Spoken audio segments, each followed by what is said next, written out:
Estás escuchando el podcast de Ciencia Caníbal.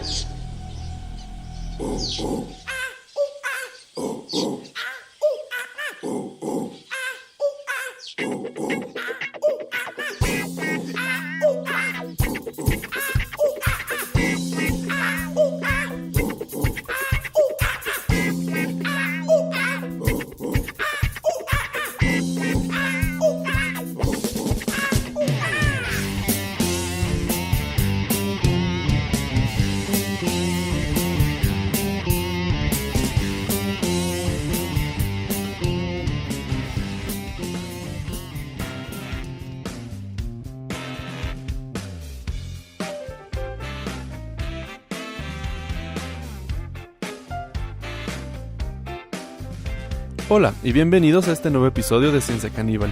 Primero que nada, y como siempre, quiero darles las gracias a todos ustedes por prestarnos estos minutos para poderles llevar ciencia a su celular, a su computador o cualquier plataforma en la cual elijan escucharnos. Este es el episodio número 1 de la tercera temporada, quiere decir que es el episodio número 21. Y pues como podrán haberse dado cuenta, estuvimos un poco ausentes las semanas pasadas, pero no se preocupen, ya estamos de vuelta con las pilas cargadas para llevarles el mejor contenido de ciencia a la palma de sus manos.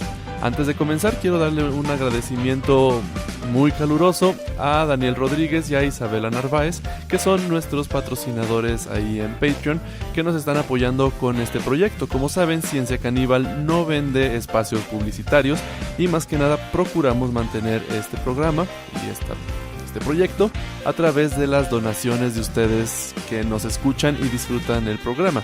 Si a ustedes les gusta y quieren apoyarnos, más que nada para pagar el hosting del programa y para pagar las herramientas de edición de video que utilizamos para nuestros clips de YouTube, se los agradeceríamos mucho. Estamos en la página de Patreon, se escribe Patreon. Si buscan ahí Ciencia Caníbal encontrarán al Chango Radio Locutor y pues ahí pueden apoyarnos desde $1 al mes, que nos harán muy felices.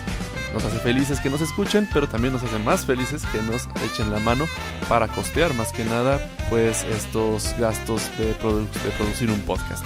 Aprovecho también la oportunidad para recordarles nuestras redes sociales. Estamos en Facebook, en Twitter, en Instagram como Ciencia Caníbal. También está el canal de YouTube, igual Ciencia Caníbal, ahí pueden ver los videos y ahí pueden escuchar el podcast. También pueden escuchar el podcast desde la plataforma de Evox, también en Spreaker. En iTunes también nos pueden encontrar como Ciencia Caníbal y más recientemente y muy orgullosos también ya estamos en Spotify y estamos en Google Podcasts. Y bueno, el día de hoy traemos temas muy interesantes, muy actuales, pues platicaremos de compuestos orgánicos que se detectaron cerca de una luna de Saturno y en Marte también, y pues qué es lo que significa esos descubrimientos. También Julián nos va a platicar de una misión para ir a recoger pedazos de un asteroide, Hayabusa, y también platicaremos sobre el reciente anuncio de la detección de un neutrino, y bueno, un neutrino pero este neutrino se detectó y se pudo también encontrar de qué fuente del espacio venía. Entonces eso abre una ventana muy interesante para observar el universo y pues ya estaremos platicando de eso en unos cuantos segundos. Les advierto un poco, y es que esta grabación nos quedó con un poco de ruido de fondo, una disculpa de antemano, pero pues como ya estamos ansiosos de comenzar, pues preferí utilizar esta grabación. Entonces disculpen un poco el sonido, no pude limpiarlo en su totalidad. Entonces de antemano una disculpa porque pues, tenemos ahí un ruido de fondo, pero espero que lo puedan disfrutar igual que nosotros, Julián y yo, lo disfrutamos grabando. Entonces pues vamos con este episodio número 21, el primero de la tercera temporada. Y bueno, pues vamos a comenzar con los temas. Vamos a platicar con esto de la sonda Hayabusa. Julián, ¿qué nos vas a platicar? Pues bueno, un poquito quizá volver un poco a la historia, al origen de esa sonda. Bueno, primero cuando les digo Hayabusa 2, no estoy diciendo ¡ay, abusados! No, Hayabusa es una palabra en japonés que significa halcón peregrino. Es la segunda sonda de ese tipo porque la primera ya en la década del 2000 había explorado el asteroide Itokawa, recogiendo una pequeña muestra, hablamos de cerca de 1 gramo de polvo de la superficie de Itokawa, y regresó ese material de vuelta a la Tierra en una pequeña cápsula con escudo térmico que pues aterrizó ahí en Australia. Se recuperó la muestra, pero 1 gramo obviamente es una cantidad de material muy pequeña. Se pudo hacer algunos análisis, sacar algunas conclusiones de la composición, pero aparte también es material justo de la mera superficie del asteroide, es material expuesto pues, de manera muy regular a la radiación solar. Entonces obviamente pues eso afecta un poco la composición, no es forzosamente representativo de lo que hay un poquito debajo de esa superficie. Entonces la sonda Hayabusa 2 va a ser una versión mejorada de esa primera sonda que exploró Itokawa. Esta vez acaba de llegar al asteroide Ryugu. Ryugu es otra palabra japonesa que significa el palacio submarino del dios Ryugu. Bueno, pero es del Ryugujin, que es el dios dragón de mar. Entonces, todo eso es la mitología japonesa. Y en esa versión pues tiene muchas cosas nuevas. Esa sonda va a llegar primero entonces a este asteroide, va a recoger una primera muestra de la superficie como su predecesora, pero después va a hacer cosas nuevas. Tiene a su bordo un pequeño cubo satélite que se llama Mascot, que fue diseñado por la Agencia Espacial Alemana y que va a aterrizar en la superficie del asteroide con una serie de instrumentos que va a poder analizar un poquito lo que hay en su superficie, el campo magnético del asteroide, si es que tiene algo, y pues hacer mediciones en particular también de cómo van cambiando la temperatura del suelo en la superficie dependiendo si es de día o de noche ahí en el asteroide. De hecho ese pequeño cubo va a tener una especie de martillo giratorio que va a permitir a ese cubito voltearse y moverse un poquito en la debilísima gravedad del asteroide y moverse a distintas partes, ¿no? Pero también Hayabusa 2 va a tener una segunda cosa que va a disparar básicamente un proyectil, una pequeña explosión hacia el asteroide. No es una venganza de la Tierra contra los asteroides después de tantos impactos, no. Es una manera de justamente levantar un poco de material de debajo de la superficie, material fresco, para tomar una segunda muestra ahí y poder comparar con la primera, ¿no? Qué tanto varía o qué tanto afectó la radiación solar a lo que está justo en la superficie y para compararlo con lo que está debajo. Entonces va a regresar 2 muestras además a la Tierra. Para hacer todo eso, pues digo, ¿por qué no hemos hecho eso con Marte, por ejemplo, o con con la Luna? En lugar de mandar astronautas, ¿por qué no hemos mandado sondas así a recoger muestras? Pues porque es muy difícil, porque la gravedad de la Luna o de Marte ya es muchísimo mayor que lo de un asteroide. Y para eso, pues esas sondas usan motores de iones que son particularmente eficientes y particularmente son de muy lenta aceleración, porque se trata de lanzar pequeños iones de xenón, que son pues prácticamente lo más pesado que podemos hacer, a altísima velocidad, pero la aceleración es muy lenta. Sin embargo, acumulada sobre 1 mes de aceleración de ese tipo, pues alcanzamos incluso velocidades hasta a veces mayores que lo que pues 10 minutos de cohetes convencional químico pues nos podría dar, ¿no? Y entonces les permite esas sondas como Dawn, por ejemplo, que exploró dentro del cinturón de asteroides, Ceres y Vesta, que son ya asteroides mucho más grandes, pero ya es un planeta enano, Ceres, pues justamente moverse dentro del cinturón, ir de un lado a otro, de Vesta a Ceres y así, ¿no? O a esas sondas como Hayabusa, o como también la que le seguirá pronto de la NASA, Osiris-Rex, que irá al asteroide Bennu, y va a ser algo muy similar. Pues les permitirá pues justamente ir y regresar a la Tierra, ¿no? Pero bueno, ¿qué tanto interés tiene estudiar esos asteroides? Pues mucho en realidad, porque seguramente el futuro de la exploración del sistema solar y de pues básicamente de la vida del ser humano en el espacio dependerá mucho de lo que se haga con los asteroides. Si quieren ser los primeros trillonarios del mundo, no es yendo a un sitio llamado trillonario.com, que eso no va a funcionar. es poniendo su empresa minera en los asteroides. ¿Por qué? Pues porque ahí hay típicamente los yacimientos de metales preciosos que en la actualidad explotamos, que están en la corteza terrestre, no deberían estar ahí. Deberían haber migrado hace mucho al centro de la Tierra porque son más pesados que el resto del material. Si los tenemos ahí en la corteza, en justamente ciertas regiones localizadas, es porque seguramente hace millones de años cayó un asteroide rico en esos elementos en la corteza terrestre y nos dejó ahí. La idea es no estar esperando otros cuantos millones de años, aunque fuera mañana, pues no queremos que nos pase, que nos caiga otro asteroide encima, sino ir allá a sacar esos recursos minerales que, pues además, si los sacamos de ahí, no estamos contaminando la tierra y pues realmente se ha hecho estimaciones, hablamos de literalmente trillones de dólares de recursos minerales que están ahí en los asteroides. Igual nos va a llevar tiempo explotar todo eso, pero podría ser el motor económico y financiero del futuro de la exploración espacial. Incluso pues podríamos hacer estaciones espaciales en los asteroides que nos abriera la puerta a misiones pues más allá, al sistema solar externo, a Júpiter, a Saturno o, ¿por qué no?, fuera del sistema solar. Entonces sí hay mucho interés en eso y pues tanto en este caso la Agencia Espacial Japonesa con sus misiones Hayabusa como la NASA con la misión OSIRIS-REx pues ya se dirigen en esa dirección, perfilando pues un poquito lo que podría venir en el futuro, ¿no? Sí, no, y además como dices, bueno, ahorita podemos ir a sacar muestras, aparte de que aprendemos de cómo era nuestro sistema solar inicialmente, porque pues mucho de la información dentro del planeta pues se pierde por todo el movimiento tectónico, por todo pues, que estaba caliente, ahora se enfrió, pues, todo estos cambios que tiene la Tierra, pues perdemos información del sistema solar, pero en esos asteroides que son protoplanetas, pues también podemos saber cómo era nuestro sistema solar antes, y pues igual. Mientras más misiones hagamos, más aprendemos, más barato lo hacemos y pues quién sabe, ojalá y en unos años podamos ir de vacaciones a Ryugu.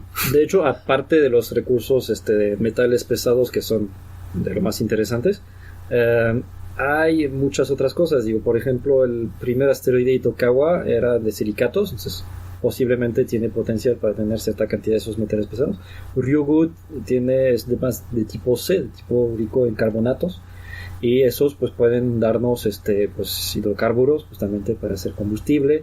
Probablemente tienen cierta buena cantidad de agua que nos permite sostener la vida humana ya con su agua y el oxígeno que contiene esa agua, etcétera. Entonces hay mucha, y también pues eventualmente darnos indicios sobre pues el origen de la vida en la Tierra y de algunas moléculas orgánicas en otras partes del sistema solar.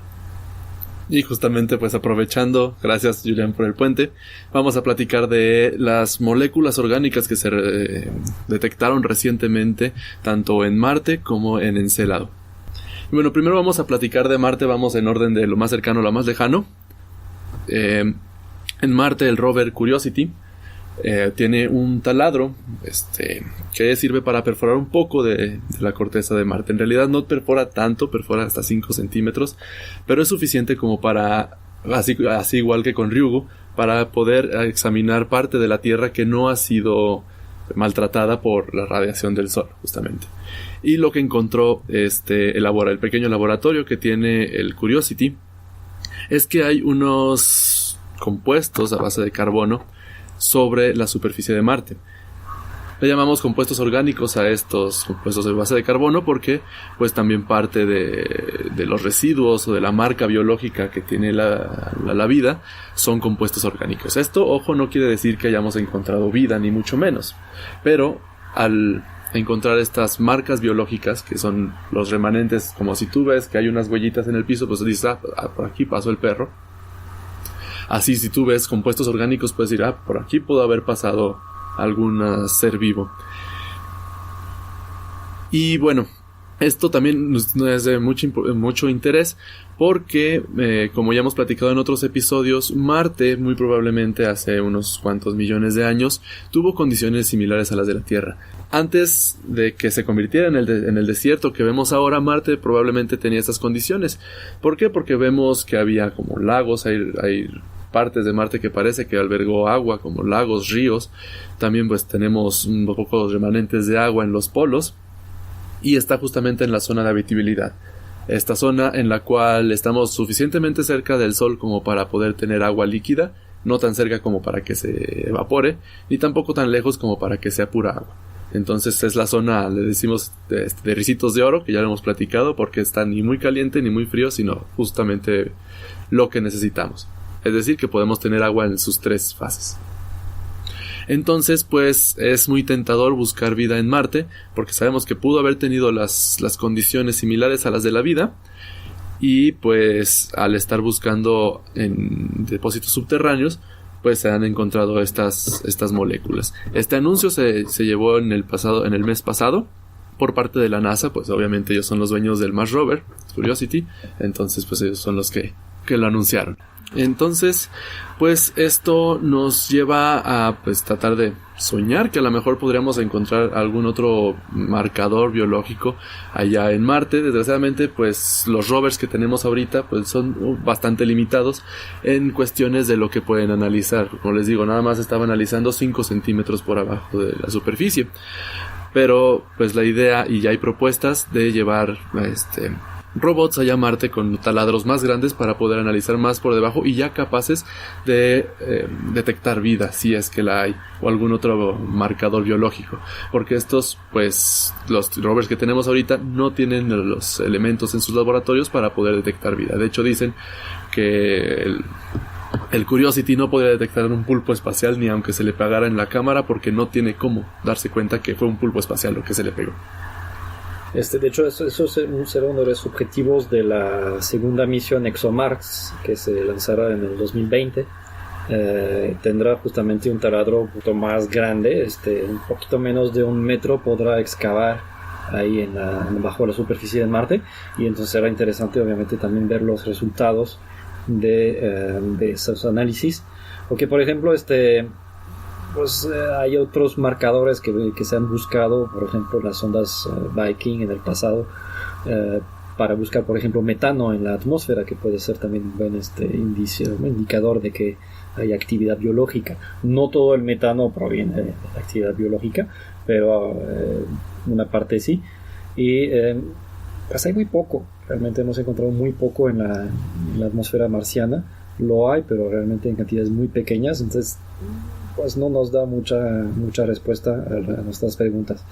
Entonces, pero pues justamente esa misión ExoMars viene algo enfocada, es el rover en particular que aterrizará ahí, tiene realmente como objetivo estudiar la astrobiología de Marte. Entonces realmente buscar señales de vida, ya sea pasada o que no, todavía no se ha descartado, presente bajo la superficie de Marte. Hay posiblemente bolsas de agua líquida mantenidas a cierta presión por la materia que se encuentra encima, y entonces ahí en esos lugares pues, podría haber sobrevivido la vida, si es que haya aparecido en Marte en algún momento. Sí, ni no es descabellado pensarlo. Aquí en la Tierra nos vamos a niveles subterráneos y encontramos millares de microorganismos. Y eso es una de las teorías. Bueno, si hubo alguna vez vida en Marte y se perdió, vamos, porque Marte perdió su atmósfera, porque perdió la mayor parte de su agua, pero ciertos organismos pueden estar todavía sobreviviendo con lo que quedó de alimento bajo la superficie marciana. De hecho, pues también sabemos que en la Tierra existen formas de vida que no dependen para nada de la energía del Sol. Ahí en esas fuentes de aguas termales en el fondo, en el lecho oceánico, pues se han encontrado todas esas formas de vida muy exóticas, muy extrañas, que no se conocían, que no dependen para nada del Sol como fuente de energía, sino justamente del calor de la Tierra. Entonces, el calor de Marte quizás también sea un poquito más difícil, pero a final de cuentas pues también podría ser al menos podríamos encontrar vida pasada, si no es que realmente también vida actual no es completamente descabellado.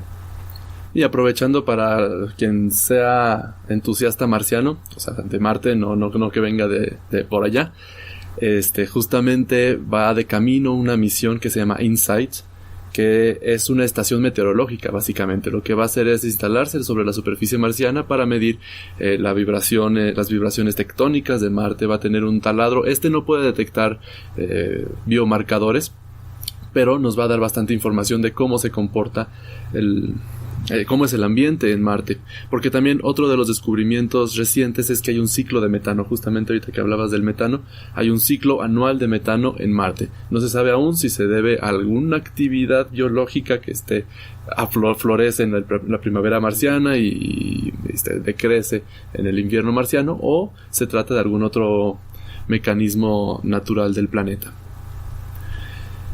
Y pues para eso va a InSight también, para saber más sobre lo que va a pasar en Marte. Ahorita Marte está en una situación un poco difícil porque hay unas tormentas de arena gigantescas y pues, sabemos muchas de estas rovers pues se alimentan de la luz solar.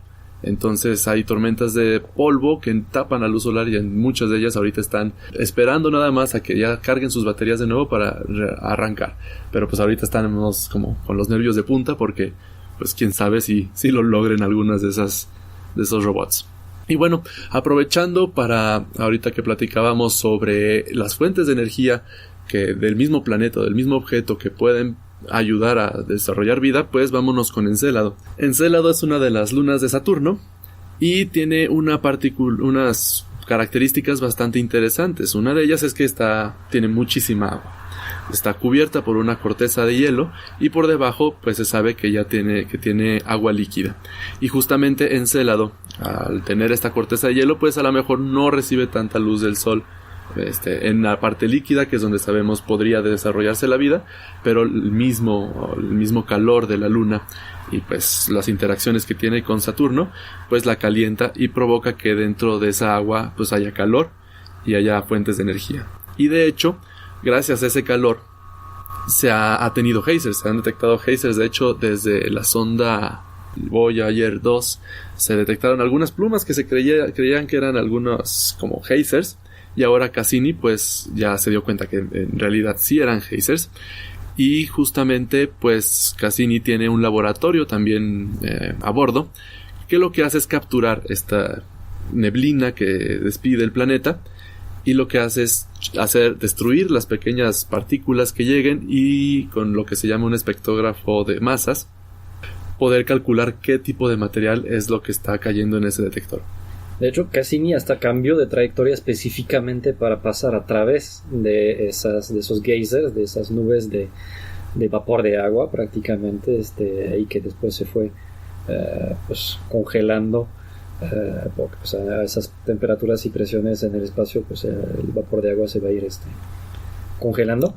Pero cambió específicamente su trayectoria para pasar más cerca de la superficie a través de esas plumas de gas, para poder analizarlas. Entonces casi apenas se obtuvieron ya realmente los resultados del análisis, a pesar de que Cassini ya no existe, ya se consumió por completo al entrar en la atmósfera de Saturno, que fue una muerte programada y deseada para evitar que bacterias en la superficie de la sonda Cassini, que pudieron haber sobrevivido desde que salió de la Tierra, pues vayan a contaminar con vida terrestre un lugar como Encélado, que es potencialmente habitable para la vida. Sí, y de hecho justamente ese acercamiento a Encélado de Cassini fue el 28 de octubre del 2015. Entonces sí, hace casi 3 años, se tardaron 2 años y medio en analizar las muestras y determinar qué era lo que había. Y resulta que lo que había son cadenas de compuestos orgánicos, que son moléculas muy largas formadas de muchos átomos de carbono mezclados con en ocasiones con hidrógeno, con oxígeno, y pues estas moléculas orgánicas son los bloques básicos para la vida: aminoácidos, azúcares, todo esto, alcoholes. Todos esos son compuestos orgánicos, son cadenas muy largas. Y pasa justamente algo muy curioso, que pasó lo mismo que pasó con el rover en Marte, con el Curiosity, que trae un laboratorio pero no está acondicionado para lo que descubrieron. No esperábamos encontrar moléculas de ese estilo, y es que el laboratorio de Cassini puede detectar moléculas medianamente grandes. Ya muy grandes ya tiene muchos errores. Y lo que detectó Cassini es que se llenaba toda la escalera de tamaños de moléculas. Quiere decir que no nada más había unas pequeñas moléculas de dióxido de carbono, por ejemplo, moléculas simples como metano, etano, dióxido de carbono, sino que había moléculas bastante largas que saturaban los detectores de Cassini. Entonces, pues, Encélado también se perfila para uno de los lugares potenciales en los cuales podríamos encontrar vida en este sistema solar, porque estas moléculas sí ya son más difíciles de encontrar en cualquier otro entorno común en el sistema solar. Y la detección de esas moléculas, si bien no es forzosamente una sorpresa, es muy importante e interesante. También se han encontrado ese tipo de moléculas orgánicas como aminoácidos y azúcares, por ejemplo, en asteroides, en cometas, con ya sea por ejemplo las sondas Rosetta con su aterrizador Philae, o en tiempos atrás con la sonda Stardust, que también recogió de la cola de un cometa pues muestras que regresó a la Tierra también. Entonces se han encontrado estas moléculas orgánicas. Eso nos dice que están un poquito por doquier en el sistema solar. Por ejemplo, sabíamos que en Titán hay muchísimas de esos compuestos orgánicos. Incluso hay lagos hasta de metano y etano líquido en la superficie. Pero pues eso nos da una cierta perspectiva de que dónde pudo provenir la vida en la Tierra. Y hay dos hipótesis en ese caso.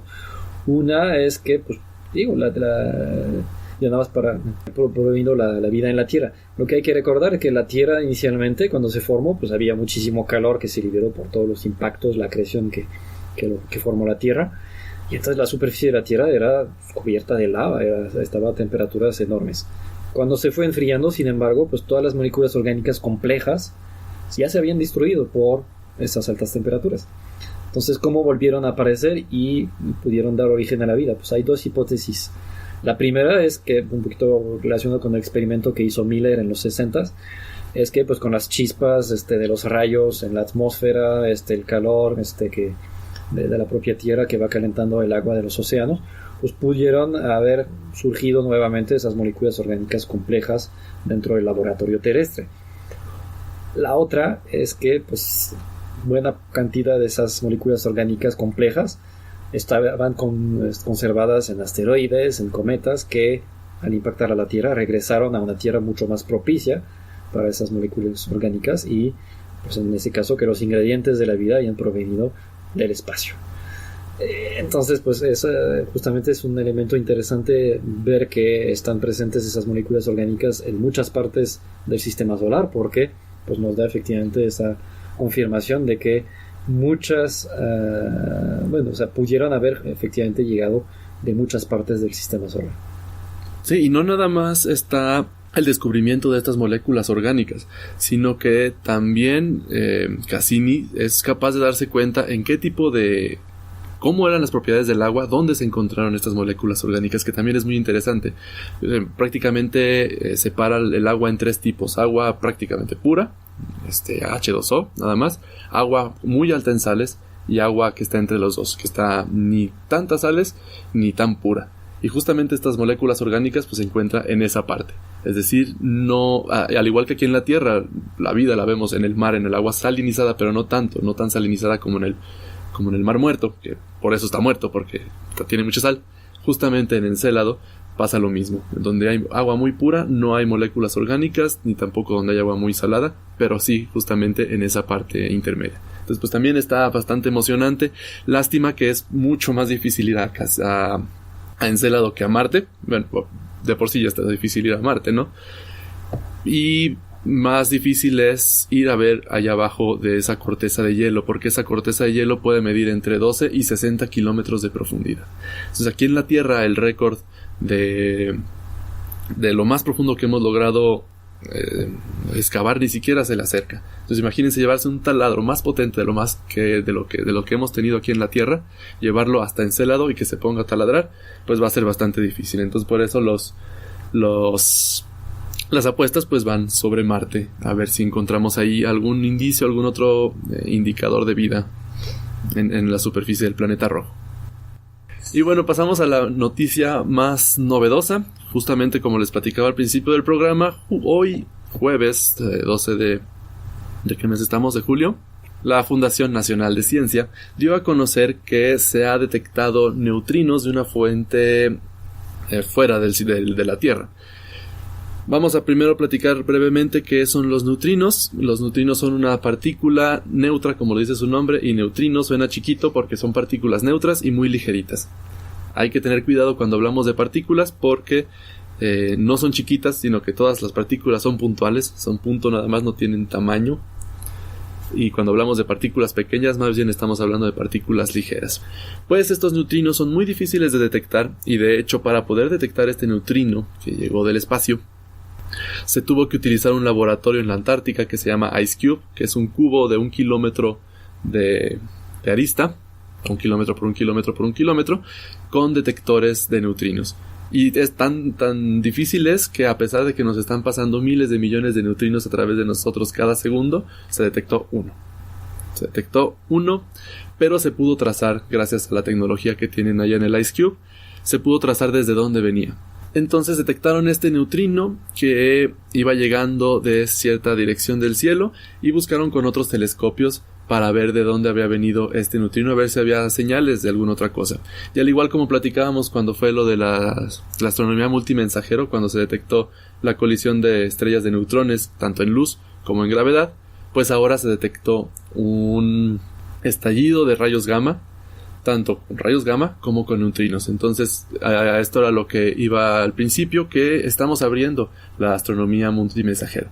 Ya podemos observar el cielo con luz, como lo hemos hecho por cientos de años. Podemos observar el cielo con ondas gravitacionales y pues ahora IceCube ha podido observar el cielo con neutrinos. Entonces, pues se puede obtener un montón de información a través de esta astronomía multimensajero. Resulta que la fuente de este neutrino, que suena muy poquito, pero nada más les platico la energía. Las energías que se alcanzan en el Gran Colisionador de Hadrones, el experimento más caro de toda la historia de la humanidad, es de unos 7 teraelectronvolts. Es decir, un 1 con 12 ceros electronvolts. Este neutrino solo que llegó desde aquella galaxia muy lejana, llegó con petaelectronvolts, es decir, un 1 con 15 ceros, o sea, 1000 veces más energético que lo más energético que podemos conseguir aquí en la Tierra. Y bueno, gracias a otros observatorios se logró aislar la fuente de este neutrino. Es un blazar, o blazar, que es muy similar a un cuasar que hemos platicado ya. Son galaxias con un agujero negro muy voraz, está comiendo energía, está comiendo materia, y al comerse esa materia avienta chorros de energía por sus polos, y uno de esos chorros muy probablemente nos está apuntando directo hasta nosotros y lanzó un montón de neutrinos. Este neutrino que detectamos viajó 4.000 millones de años, casi a la velocidad de la luz, hasta chocar con el detector de IceCube en la Antártica, para después ser comparado con rayos gamma de este mismo estallido que tuvo el agujero negro. Entonces pues ya tenemos una nueva ventana para la astronomía multimensajera. De hecho, los blazares, así se llaman, es un poco curioso el nombre, viene del prototipo, el primero que se descubrió, que denominaron inicialmente, por parecerse a una estrella variable, BL Lacertae, que es la constelación de la lagartija. Y pues de BL Lacertae pues se convirtió en blazares, ¿no? Para todos los objetos de ese tipo que después de ese primero se encontraron. Y bueno, los neutrinos son particularmente difícil de agarrar, como decías, nos atraviesan pues, seguramente millones de ellos todo el tiempo. Y se ha hecho un cálculo que a mí me parece impresionante, aunque pues, obviamente realmente no lo podríamos comprobar porque no tenemos tanta materia. Si quisiéramos estar seguros, por ejemplo, de bloquear la mitad de los neutrones, necesitaríamos poner un bloque de 1 año luz de largo de plomo, o sea, pasar todos los neutrones que queramos a través de ese bloque de 1 año luz de largo de plomo, y ahí habríamos detenido en promedio la mitad de esos neutrinos. Sí, de hecho son partículas que casi no interactúan. Y bueno, poquito repitiendo la pregunta retórica que haces hace ratito, ¿y para qué nos sirve eso? Y bueno, un neutrino así todo pobrecillo, pues, con una masa muy baja, pues no nos sirve de mucho, pero el neutrino per se, pero lo que nos sirve es para enseñarnos cómo empezar a detectar fenómenos astronómicos fuera de la luz. Entonces ya tenemos 3 ventanas prácticamente abiertas. Ya tenemos las ondas gravitacionales, tenemos la luz o la radiación electromagnética y también tenemos estas partículas de los neutrinos. Y pues ya sabiendo por dónde buscar, pues podemos encontrar muchísimas otras cosas. Una de las cosas interesantes de los neutrinos, como digamos, es como interactúan tan poco, pero sí tienen masa. Se considera que a lo mejor un tipo de neutrino que no hemos encontrado puede ser una materia oscura. Entonces esta materia que no conocemos de dónde viene, nada más sentimos su atracción gravitatoria, pero no interactúa con nada, pues como que huele a neutrino, porque tampoco los neutrinos interactúan o muy raramente interactúan. Entonces pues este tipo de laboratorios pues nos pueden dar información tanto de la masa de los neutrinos, que no la tenemos muy bien establecida, sabemos que existe pero no sabemos cuánto. Tanto nos puede dar información de algún otro neutrino que tengamos por ahí perdido, y quién sabe, y nos ayude a resolver el misterio de qué es la materia oscura. A ver, y tengo una duda, Beto.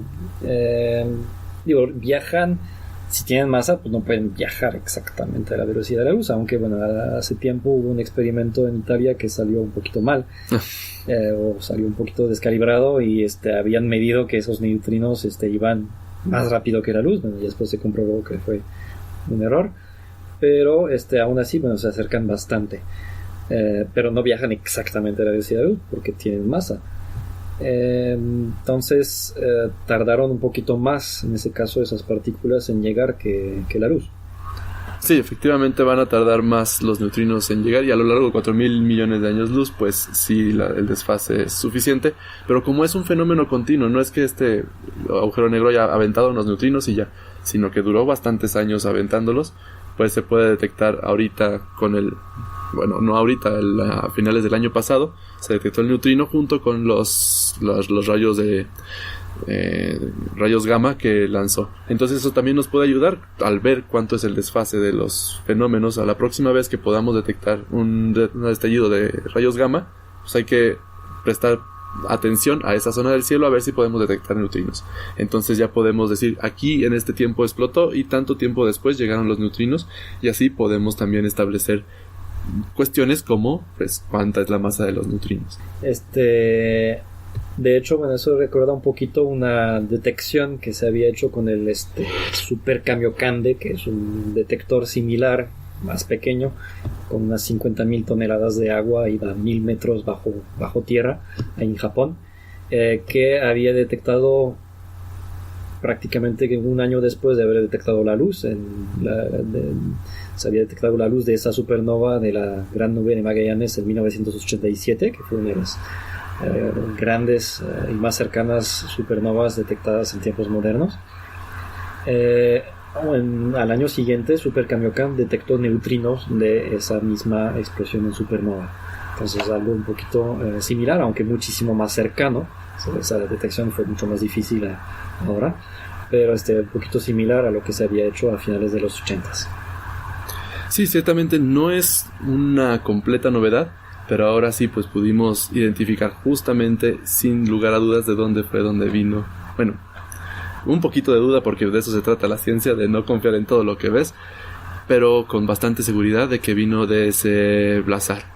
Ese blazar se llama TXS 0506056 y le llaman el blazar de Texas por la TX de Texas.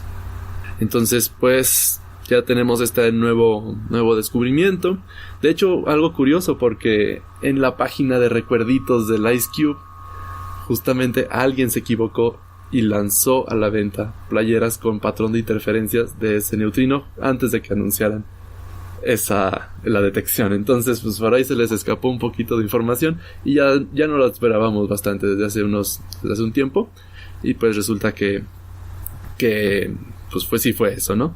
No por eso va a ser menos interesante. Es bastante interesante lo que podemos obtener de esa información, y pues nos va a dar información más también sobre estas partículas tan extrañas, porque a pesar de que hay muchísimas y que más o menos sabemos cómo se comportan, nos faltan muchas cosas por saber sobre los neutrinos, y son cosas que no podemos replicar aquí en la Tierra. Como les decía, este neutrino tenía 1000 veces más energía que lo mejor que podemos conseguir en la Tierra. Entonces podemos aprovechar el laboratorio natural que nos pone el universo para probar nuevas propiedades de estos neutrinos y pues terminar de llenar esos agujeros en nuestro modelo estándar de las partículas y saber más sobre pues, los componentes básicos de este universo. Bueno, ya llevamos un ratito platicando. Ya con eso terminamos los temas del día de hoy. Pues así damos por terminado este episodio número 21. Espero lo hayan disfrutado. Igual que nosotros, como les platicaba al comienzo, lo disfrutamos grabando. No se pierdan, dentro de 2 semanas tenemos el siguiente episodio. Ahora un poquito por cuestiones de tiempo y de cuestiones laborales, pues vamos a empezar a sacar podcasts cada 15 días en vez de cada semana para poder tener una constancia un poco más concisa que la que teníamos antes. Entonces, pues no se despeguen también de las redes sociales. Como les digo, no nada más es este podcast, tenemos los videos y estamos ya en vías de crear contenido diferente para saciar toda la sed de ustedes de ciencia. Entonces recuerden, estamos en Twitter, en Facebook, en Instagram, todos ellos como en Ciencia Caníbal. En YouTube está el canal de Ciencia Caníbal.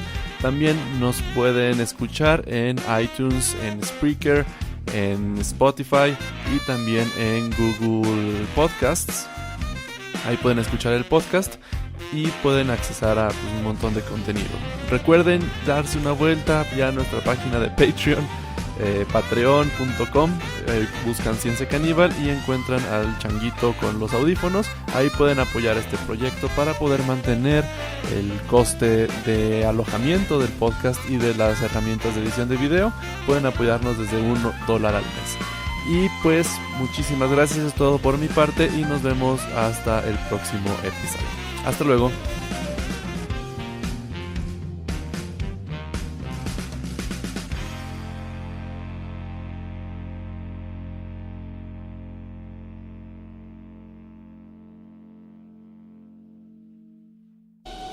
Estuviste escuchando Ciencia Caníbal.